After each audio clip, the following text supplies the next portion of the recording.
You are listening to the Horse Radio Network, part of the Equine Network family.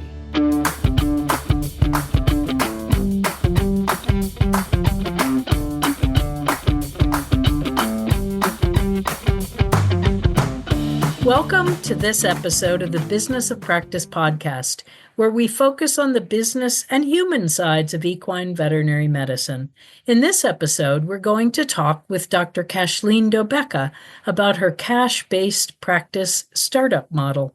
I'm your host, Dr. Amy Grice, business consultant and former equine practice owner. The Business of Practice podcast is brought to you in 2025 by CareCredit. Dr. Kathleen Dobecka is a North Texas area native. She completed her undergraduate studies at Oklahoma State University, earning a BS in biochemistry and molecular biology, and then went on to earn her DVM from Texas A&M University in 2013. During her clinical year of veterinary studies, Dr. Dobecka was awarded the opportunity to train at Dubai Equine Hospital, one of the world's premier equine facilities. After graduation, she completed an ambulatory internship at Peterson & Smith Equine Hospital in Ocala, Florida.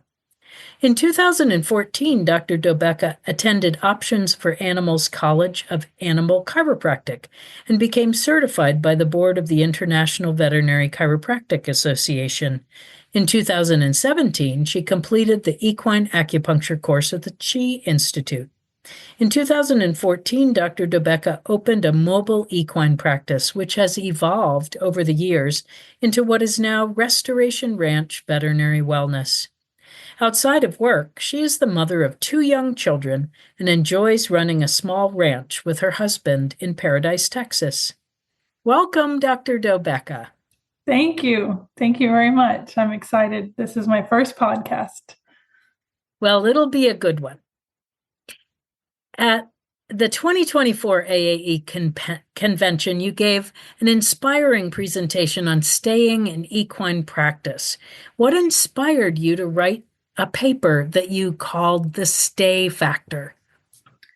Yes, thank you. Thank you. That it was so great to see you at that talk. And for me, it was a little bit full circle because I don't know if you remember this, but we actually met in 2014 at the Salt Lake City, Utah AAEP Convention. And so that was really cool that you were also giving a talk that day in the same cohort of presentations, and that was neat. So to be fully transparent, I'm not really cut out for writing any kind of papers or research or anything of that nature. However, Dr. Sierra Gardy and I were given the opportunity to present at AAP in 2024. And if that meant writing a paper, we were going to get it done. So the Stay Factor started back in 2023. Sierra and I had the opportunity to give a presentation together at the Texas Equine Veterinary Association annual meeting that year. And that presentation was really focused on newer graduates and encouraging younger veterinarians to explore avenues and stay in equine practice rather than leaving immediately after an internship if it wasn't what they expected, or after an associate position that isn't going well. And so we really enjoyed that. And then from there, we were given the opportunity to talk at AAEP in 2024. And so we had to put this presentation into a paper. And so what we did was we actually kind of reverse engineered the concept. And it seems like for several years now, there's been a lot of talk and a lot of even research, which is great, done on what are all the reasons we're leaving equine practice? And so we kind of decided we wanted to reverse engineer that idea and talk about, what has kept us in equine practice. And, of course, we can really only speak for ourselves. However, there are papers we were able to to cite some written by you, Dr. Grice, that gave us some helpful statistics as far as looking at salaries, average salaries that have changed positively over the last decade, and reasons that have been a factor in other people starting to stay in equine practice. So that is how it came about. And we really just wanted to reverse engineer the concept of, the sustainability in equine practice issue, and look at, who, what, why, and how our generation of equine veterinarians have stayed in practice. Because Sierra and I both graduated in 2013. And when you look at our graduation year and the graduation years, closely surrounding ours, it is not many that are remaining in equine practice. And so that's how it came about. But the, back to your initial question, what inspired the writing of this paper? I think at this stage in my career, I do feel a not an obligation, but I feel inspired to do my part to encourage veterinarians in their first decade. And certainly, even earlier than that, in the first few years, to stay in equine practice, and look at different, think outside of the box. It's so unique to your specific stage of life and location, and your desires, and your needs. What you need to be making financially, based on your loans and other debt in life, and things like that. And so there's really no cookie cutter answer for anyone, but I have seen lots of outside of the box thinking be very productive in keeping people in equine practice in the last decade. Yeah, what I find amazing is some of the early people that made the practices that they needed for their lives, like you, like Dr. Gardia, are examples for those that have come after. And, in the most recent AVMA AAEP report in 2024, like 63% of the respondents were solo practitioners. More, and it used to be about 38, 40. So many people have followed your example and said, okay, I need something different. And it's so encouraging when you see somebody else who has taken the leap off the cliff and spread their wings and flown gracefully away, right? Yeah. It allows other people to say, hey, I could probably do that too. Yep. The Business of Practice podcast is brought to you by CareCredit. CareCredit keeps equine veterinarians at the heart of care by providing horse owners with simple, budget-friendly financing options. By helping to bridge the gap between costs and care, CareCredit supports healthy financial relationships between veterinarians and their clients. Clients have a flexible way to pay over time for all types of care, and practices get paid in 2 business days. It's a payment experience everyone can feel good about. In your presentation, you expressed how you felt about debt. And so you had a cash-based practice startup model. Can you tell us a little about that? Because I'm sure there's plenty of people that don't want to take on more debt. Yeah, absolutely. And I wish that back in 2014, when this all started, I really wish that I had the wherewithal or the organization or the forethought to keep, I guess, better records, not in the sense of sure, we can pull the tax return, we can pull the tax documents and we can pull the medical records. But I guess I wish I had kept a journal, a diary. Yes. How you were feeling about it. It would be so helpful. Because here I am, 12 years later talking about it. And so I wish I had kept better details. And I didn't ever plan on talking about this. I was just more concerned with paying loans and making some money doing and it. being this equine veterinarian that I'd gone to school to be. And so, full transparency, I graduated veterinary school in 2013. So I still feel like I'm very young in my career. And I guess I take that back. I still am looking at the rest of my career as a marathon and not a sprint. There's still a lot left to be done.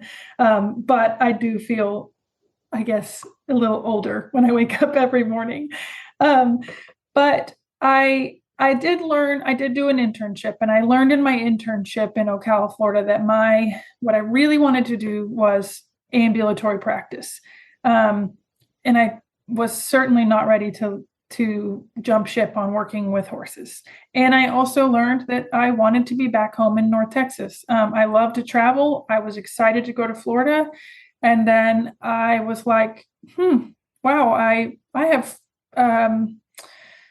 have sacrificed a lot of time with family. And I wanted to stop missing out on so much family and longtime friends, things happening in their lives. So I decided that North Texas was where I wanted to be back. And I spent I spent the spring and the fall of 2014 applying to associate positions. I knew I wanted a job at an equine practice that at least involved some ambulatory work. So I don't think that 2014, 1 year out of vet school with an internship under my belt, Dr.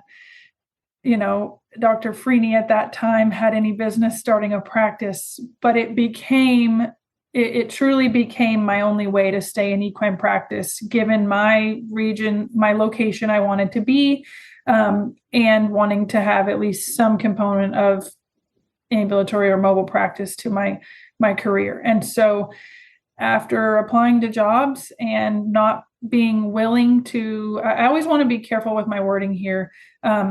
I was not willing to accept a position that paid lower than $50,000 of an annual salary. It's not that I wasn't ever offered any job positions. There was just not any that I was willing to take. I didn't see them keeping me in equine practice. And one of my mentors, who I am so thankful for, he told me, well, if you've decided you want to stay in North Texas, do not sign a non-compete at your first associate position.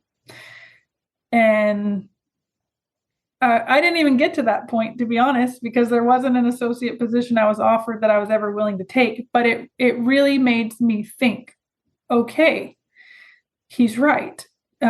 He said, statistically, most people, veterinarians or not, don't stay in their first ever job. Statistically, you are most likely to not stay there. So that was a huge, that piece of advice, and me not being able to find a position that I was willing to accept, it evolved into I started my own practice. I'm really glad I did it. I think I had blind courage, and I just did it, and I've never looked back. So I started with cash-based because at the time, I had read some Dave Ramsey books. And to be completely honest, I also think I didn't really believe in myself. My confidence wasn't really there. And I didn't want to financially commit to something if I didn't believe 100% that it was going to work. And so I just kind of did it. I had a used Stonewall SUV vet box that I purchased. I bought dental equipment, and I went to AAEP Salt Lake City and met some of my distributors, and they told me about all of their new practice programs and deals that I could but between those and AAEP deals together, I really I guess that's the only debt I really took on at that time was, some small new practice deals and programs from distribution companies. So did you pay cash for your dental equipment and the Stonewell box? I did. Yeah. I did. And I should have planned, if I had known that I was going to be 1 year out of veterinary school doing this, I probably would have started trying to save up more money. It's not like as an intern, you really have money to be saving anyway. You're at that time, my internship salary was $26,000 a year. So I was really just skating by paying my rent and starting to think about trying to make some loan payments, things like that. So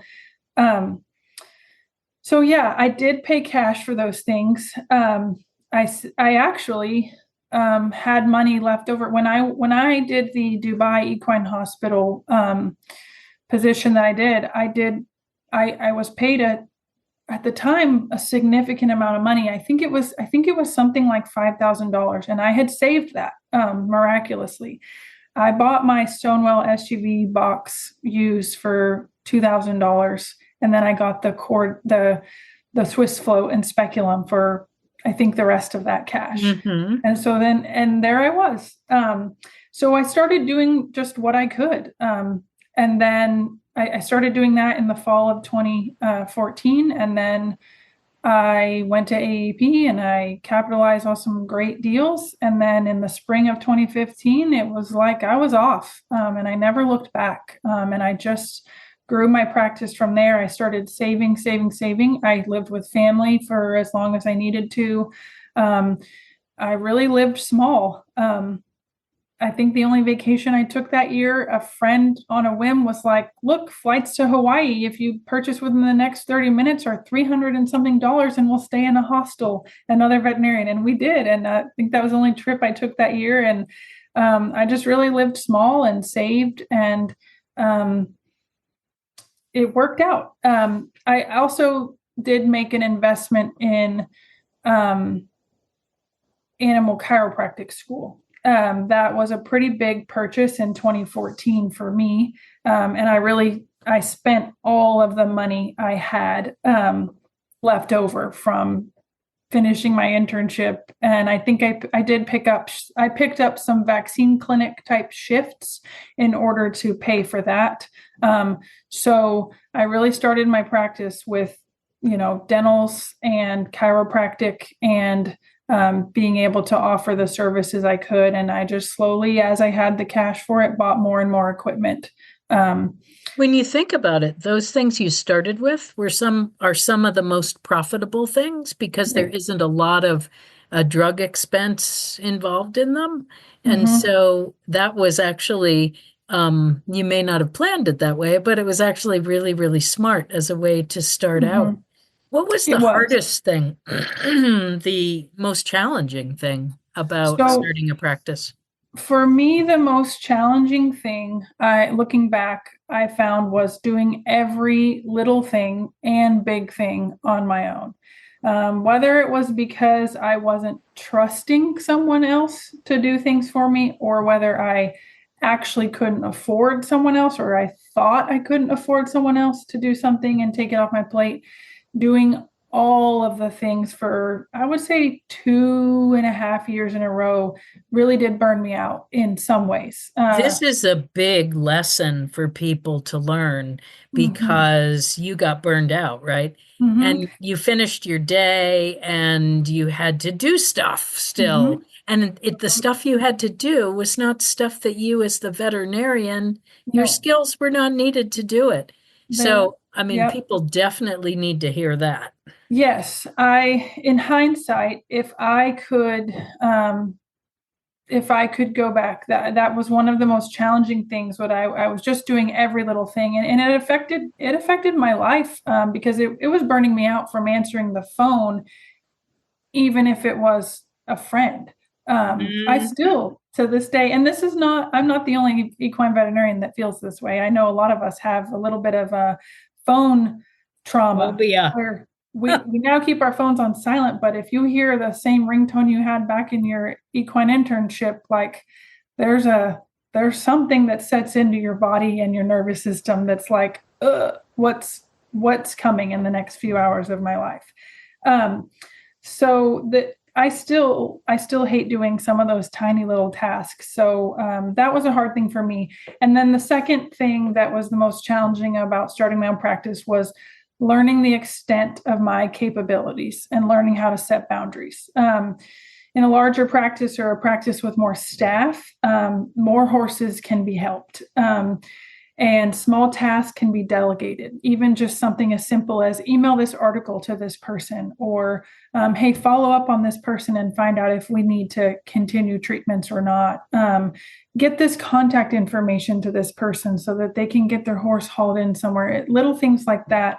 I found that my intentions were always good, but I began to overpromise and undeliver things, and that didn't sit well with me. And I quickly had to learn that as one person, even if I could physically help so many horses in a day, I couldn't follow through with the entirety of the case as thoroughly as I wanted to, and I needed to set better boundaries about what the extent of my capabilities were. And that's actually something that I'm glad I learned, because as the scope of my practice has evolved, I might have more people that are available to help me with small tasks.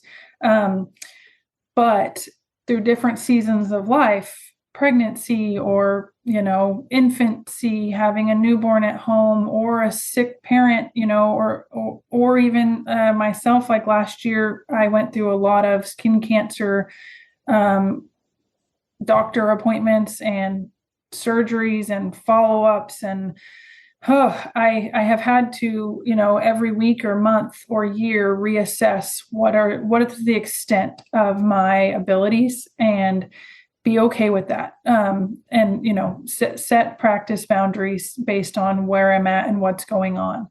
Because when I don't, I start to overpromise and underdeliver, and it doesn't sit well with me. It also isn't a good practice builder for anyone. Great advice. Is there any other advice you'd like to give to our listeners? I think if you are considering a cash-based approach, take it seriously. Don't cut yourself short on, how hard it is. Even if you don't have a huge financial investment, you definitely have a emotional and a intellectual investment. You're constantly going, even if you're not worrying, you're going to be thinking about your practice and planning, and all of that takes up a lot of energy. So take breaks and have realistic expectations on timelines of getting small tasks done and big tasks done. Don't get yourself so frustrated that you're feeling behind before you really even get started. And my one other thing I would say is, no matter what kind of veterinarian you are, decide for yourself and your season of life what is sustainable for you, and reevaluate that every year. What was sustainable for me in 2014 is not what was sustainable for me in 2020. And I've actually surprised myself sometimes in certain life seasons. Actually, more work is more sustainable than others, because horses help me cope through certain difficult seasons of life. And so constantly reevaluate that and create your own definition of sustainable practice and honor it.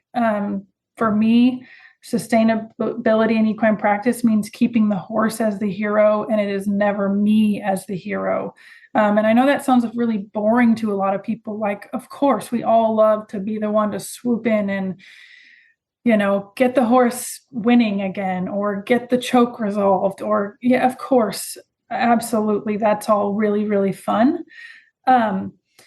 But what's more sustainable for me is that I'm not the hero. My worth and my value as a human have nothing to do with my skills as a veterinarian. Any tool or skill or knowledge that I have as a veterinarian, I will never gatekeep. They can be passed on to another veterinarian so that that person can swoop in and pick up where I left off. And I think that helps keep things really sustainable. It's my job to use those tools. It's the horse's job to respond to those tools and do their job, their body to do their job. And that keeps the horse as the hero and not me. And when I look at it that way, I'm able to keep going and not get overwhelmed with imposter syndrome or negative case outcomes or anything like that.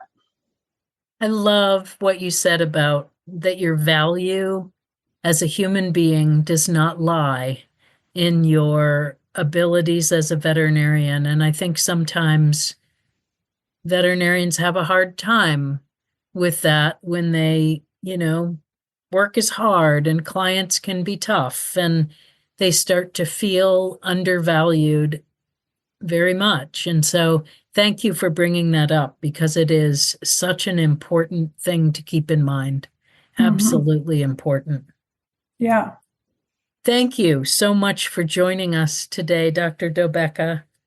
You're welcome. Thank you for having me. I hope that there's, some sentence in there that can be helpful to someone. Oh, there's more than one. There's more than one.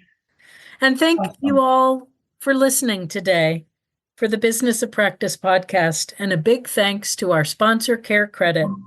And to all my listeners out there, be brave, embrace change, and remember, you have value beyond being a veterinarian.